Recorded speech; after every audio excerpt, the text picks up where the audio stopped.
беларускіх рублёў все больш. І больш і за кошт росту заробкаў, і за кошт павелічэння крэдытавання. Але гэтыя рублі не забяспечаны беларускімі таварамі і паслугамі. Гэта мусіла б выклікаць інфляцыю, бо інфляцыю значна вышэйшую за сённяшнюю, але цэнам не даюць адрэагаваць натуральным чынам.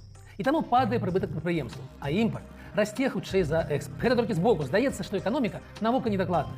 У ёй, як у фізіцы з'явы, цалкам прадказальна. Проста чыннікаў вельмі шмат. І калі зваліцца апошні каменьчык? І што менавіта пахісне вагі? Дакладна не можа прадказаць ніхто, як і тое, наколькі тыя вагі пахіснуцца.